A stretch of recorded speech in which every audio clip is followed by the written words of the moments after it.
Halo semua, selamat datang di podcast Mahasiswa Butuh Libur. Nah, podcast yang dibuat oleh mahasiswa dan untuk mahasiswa. Hari ini kita bahas topik paling mahasiswa banget nih, yaitu healing culture.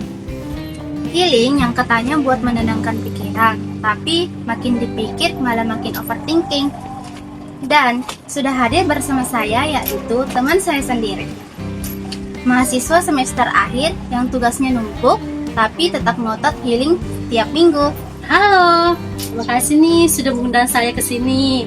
Sejujurnya ya, saya ke sini tuh bukan karena ingin jadi narasumber, tapi ya mau numpang wifi sih.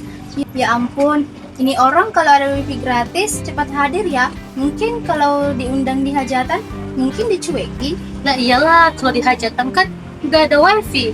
Healing beda service itu namanya. Sebagai mahasiswa aktif healing nih, menurut kamu healing itu apa? Healing itu proses merawat diri, menenangkan diri. Tapi versi mahasiswa itu kabur dari tugas. Betul banget, kadang dosen bilang tugas dikumpul besok ya. Terus mahasiswa bilang, baik pak, tapi healing dulu ya. Iya, dan mahasiswa itu hobinya gini, stres, healing. Pulang healing, ya stres lagi karena tugas belum dikerjakan. Akhirnya healing lagi. Siklusnya indah banget, seperti siklus air. Bedanya siklus air itu bermanfaat, sedangkan siklus healing itu bikin saldo menipis. Dan bikin dosa menumpuk karena keseringan ngeluh. Nah, itu benar. Bahkan kadang healing itu cuma pindah tidur ke sofa, baru upload story, self dulu ya guys. Padahal ya, posisi tidurnya sama aja. Nah ini, katanya healing itu untuk nenangin pikiran, tapi kadang malah jadi overthinking ya. Iya, contohnya aku nih ya, ke kafe, pesan kopi nih. Baru nekus satu kali, tiba-tiba kepikiran, ini kopi harganya 35.000. Uangku sisa berapa ya? Belum lagi bayar uang kos, beli kotak, uang jajan. Ya Allah, kenapa sih aku lahir sebagai mahasiswa gitu? Kadang healing itu cuma memindahkan tempat stres di kamar, pindah ke kafe, pindah ke mall, pindah ke taman. Kayak jalan-jalan keliling untuk mencari tempat stres yang paling nyaman. Betul, overthinking itu ngikut terus kayak pasangan. Dia itu setia, bahkan lebih setia dari pacar. Nah, yang lebih nyeselin itu kadang pas healing kepikiran dosen yang suka bilang, tugas ini gampang kok. Gampang buat siapa bu? Iya, dosen itu kayak motivator yang gagah. Maunya menenangkan, tapi malah bikin trauma. Menurut kamu, kenapa mahasiswa zaman sekarang gampang banget bilang aku butuh hidup? Karena hidup mahasiswa itu penuh dengan plot twist banget nih. Contohnya gini, baru mau tidur, ada tugas masuk. Baru selesai tugas, dosen kasih revisi. Baru selesai revisi, ada tugas baru. Baru selesai nangis, kuota habis. Setuju, mahasiswa itu hidupnya kayak sinetron, lalu ada kejutan. Hanya healing itu jadi pelarian.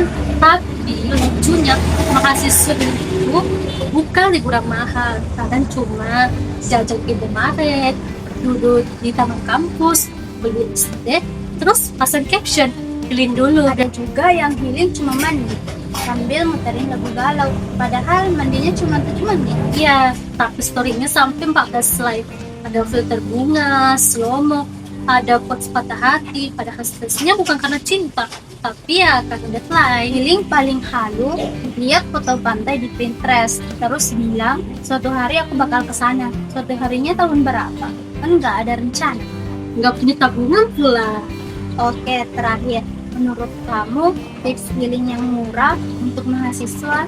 Ya, kita tahulah sendiri hidupnya pas-pasan. Oke, tips pertama dari aku itu, yang pertama nih ya, healing ke rumah teman. Kenapa? Karena bisa lebih hemat. Hemat dari mana? Hemat air, wifi gratis, bahkan kadang dapat mie gratis. Betul, itu healing paling mahasiswa banget. Dan tips yang kedua itu healing dengan tidur siang. Tidur itu paling efektif dan paling gratis, asal Jangan kebablasan 5 jam. Kalau kebablasan, healing berubah jadi kehilangan motivasi hidup dong. Lalu nih ya, tips yang ketiga, baca TPM tanpa membandingkan diri sendiri. Karena yang bikin capek itu bukan hidup kita, tapi hidup teman-teman yang kelihatannya bahagia banget nih di Instagram. Kadang foto mereka lagi senyum, tapi saldo mereka juga menangis, jadi jangan dibandingkan. Iya, itu betul banget. Dan satu tips terakhir nih dari aku, healing itu dengan ngobrol sama teman. Kadang kita butuh cerita, butuh ketawa, dan tahu kalau ternyata masalah kita itu nggak seberat itu. Atau tahu kalau masalah teman lebih parah, sehingga hidup kita terasa lebih ringan. Itu healing juga. Baiklah teman-teman mahasiswa pejuang healing, terima kasih sudah mendengar podcast ini. Ingat, healing itu penting, tapi jangan sampai tugas kamu ditinggal kayak mantan yang meninggalin kamu. Betul, dan buat yang lagi overthinking, santai. Kamu nggak sendirian, kita semua ini overthinking bareng. Sampai ketemu di episode selanjutnya. Salam waras, salam hormat, salam mahasiswa. Ingat, jangan healing terlalu sering ya, nanti healingnya enggak. Miskinnya iya. Betul, karena kalau miskin, overthinking itu double. Bye semua.